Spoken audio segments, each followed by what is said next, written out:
ನಾನೇನು film heroine ತರಹ ಮೈಕೈ ಕಾಣಿಸೋ ಬಟ್ಟೆ ಹಾಕಿರಲಿಲ್ಲ. ಈಗಿನ ಹುಡುಗಿಯರ ಹಾಗೆ ಅತಿಯಾದ ಮೇಕಪ್ ಮಾಡಿಕೊಂಡವಳಲ್ಲ. ಮನೆಯಲ್ಲಿರುವ ವಯಸ್ಸಾದ ಅಪ್ಪ ಅಮ್ಮ ತಂಗಿಯರ ಹೊಟ್ಟೆ ತುಂಬಿಸಲು ಮನೆ ಕೆಲಸ ತೋಟದ ಕೆಲಸಕ್ಕೆ ಹೋದರೆ ಸಂಬಳ ಕಡಿಮೆ ಎಂದು ಕಾಂಕ್ರೀಟಿನ ಕೂಲಿ ಕೆಲಸ ಮಾಡುವವಳು.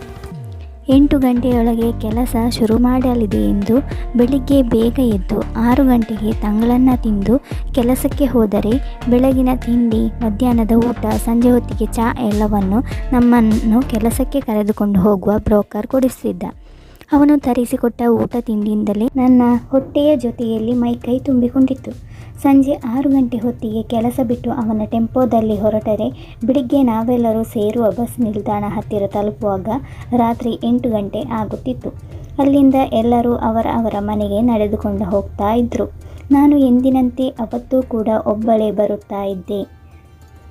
ನನ್ನ ಹಿಂದಿನಿಂದ ನೆರಳು ಕಾಣಿಸಿದಂತಾಗಿ ಹಿಂದಿರುಗಿ ನೋಡಿದೆ. ಯಾರೂ ಕಾಣಿಸಲಿಲ್ಲವೆಂದು ನೆಮ್ಮದಿಯಿಂದ ಬರುತ್ತಿದ್ದೆ. ಸ್ವಲ್ಪ ಹೊತ್ತಿನಲ್ಲಿ ಮತ್ತದೇ ಸಪ್ಪಲು ಚವಿಯುವ ಪರ ಎಂಬ ಶಬ್ದಿಗೆ ಹೆದರಿ ಎದೆ ಢಬ್ ಢಬ್ ಎಂದು ಬಡಿದುಕೊಳ್ಳತೊಡಗಿತು. ಪರ ಶಬ್ದ ಹೆಚ್ಚಾದಂತೆ ಹಿಂದಿರುಗಿ ನೋಡದೆ ಎಂದಿಗಿಂತಲೂ 10 ಪಟ್ಟು ವೇಗವಾಗಿ ಚಲಿಸಿದೆ. ತಿರುವೊಂದು ದಾಟಿದರೆ ನಮ್ಮ ಮನೆ ತಲುಪಬಹುದೆಂದು ಮತ್ತಷ್ಟು ವೇಗವಾಗಿ ಹೆಜ್ಜೆ ಹಾಕಿದೆ. ನಡೆದು ಸುಸ್ತಾಗಿ ಕಾಲುಗಳು ಸೋಲುವಂತಾಗಿ ಒಂದು ಕ್ಷಣ ಹಿಂತಿರುಗಿ ನೋಡಿದೆ. ಯಾರೂ ಹಿಂಬಾಲಿಸುತ್ತಿಲ್ಲವೆಂದು ಖಾತ್ರಿಯಾದ ಮೇಲೆ ಹೆಜ್ಜೆಯ ವೇಗವನ್ನು ಕಡಿಮೆ ಮಾಡಿದೆ. ಕ್ಷಣದೊಳಗೆ ಇಬ್ಬರು ನನ್ನನ್ನು ಸುತ್ತುವರೆದು ತಿರುವಿನ ಪಕ್ಕದಲ್ಲಿದ್ದ ಕಾಡಿಗೆ ಎಳೆದುಕೊಂಡು ಹೋದರು. ನನ್ನ ದೇಹದ ಅಂಗಾಂಗಗಳನ್ನು ಆಕ್ರಮಿಸಿ ನನಗೆ ಚಿತ್ರಹಿಂಸೆ ಕೊಟ್ಟರು. ಅವರ ಕಪಿಮುಷ್ಟಿಗೆ ಸಿಲುಕಿ ನನಗೆ ಬಿಡಿಸಿಕೊಳ್ಳಲಾಗದೆ ನಾನು ಸೋತು ಹೋದೆ.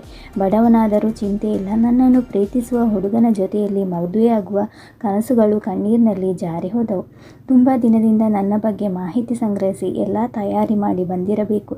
ಸೀಮೆ ಎಣ್ಣೆ ಮಿಶ್ರಿತ ಪೆಟ್ರೋಲ್ ಹಾಕಿ ನನ್ನ ದೇಹಕ್ಕೆ ಸ್ನಾನ ಮಾಡಿಸಿ ಅಂತ್ಯ ಸಂಸ್ಕಾರ ಮಾಡಲು ತಯಾರಾದರು. ಸುಪ್ತ ಮನಸ್ಸು ವಯಸ್ಸಾದ ಅಪ್ಪ ಮನೆಗೆ ಯಾರಿದ್ದಾರೆಂದು ಎಚ್ಚರಿಸಿತು. ಅವರಿಬ್ಬರನ್ನು ದೂಡಿ ಕಾಡುದಾರಿಯಿಂದಲೇ ಓಡಿ ಬಂದೆ. ನನ್ನ ಹಿಂದೆ ಬಂದವರು ಬೆಂಕಿ ಕಡ್ಡಿಯನ್ನು ಗೀರಿಯೇ ಬಿಟ್ಟರು. ಪೆಟ್ರೋಲ್ ತನ್ನ ಪ್ರಭಾವವನ್ನು ತೋರಿಸಿ ಬಗ್ ಎಂದು ಉರಿದು ನನ್ನ ಮೈಯನ್ನು ಆವರಿಸಿತು. ಅಗ್ನಿಯ ಪ್ರಕೋಪಕ್ಕೆ ಕಣ್ಣಿನ ರೆಪ್ಪೆಗಳು ಸುಟ್ಟು ಹೋಗಿ ಕಣ್ಣು ತೆರೆಯಲಾಗುತ್ತಿಲ್ಲ. ರೋಮವೆಲ್ಲ ಸುಟ್ಟು ನೋವು ತಾಳಲಾರದೆ ಕಿರುಚುತ್ತಾ ಓಡುತ್ತಾ ಬರುತ್ತಿದ್ದಾಗ ತಿರುವಿನಲ್ಲಿ ವೇಗವಾಗಿ ಬರುತ್ತಿದ್ದ ಲಾರಿಗೆ ಡಿಕ್ಕಿ ಹೊಡೆದೆ. ನನ್ನ ಪ್ರಾಣ ಪಕ್ಷಿ ಹಾರಿ ಹೋಗಿದೆ ಎಂದು ತಿಳಿದು ನನ್ನ ಬದುಕು ಕಸಿದುಕೊಂಡವರು ಹಿಂದಿರುಗಿ ಹೋದರು. ಕೋರ್ಟು ಕಚೇರಿ ಕೇಸು ನಮ್ಮಂಥವರಿಗಲ್ಲ ಎಂದು ನನ್ನ ದೇಹವನ್ನು ಅಲ್ಲೇ ಬಿಟ್ಟು ಚಾಲಕ ಲಾರಿಯ ಜೊತೆಯಲ್ಲಿ ಪರಾರಿಯಾದ. ಹೆತ್ತವರನ್ನು ನೋಡಿಕೊಳ್ಳಲಾಗದೆ ನನಸು ಮಾಡಿಕೊಳ್ಳಲಾಗದೆ ತ್ರಿಶಂಕು ಸ್ಥಿತಿಯಲ್ಲಿ ನಾನಿದ್ದೇನೆ. ಗಂಡು ಮಗನಂತೆ ಕೂಲಿ ಕೆಲಸ ಮಾಡಿ ಮನೆಯವರನ್ನು ನೋಡಿಕೊಳ್ಳುತ್ತಿದ್ದ ನನ್ನಂಥ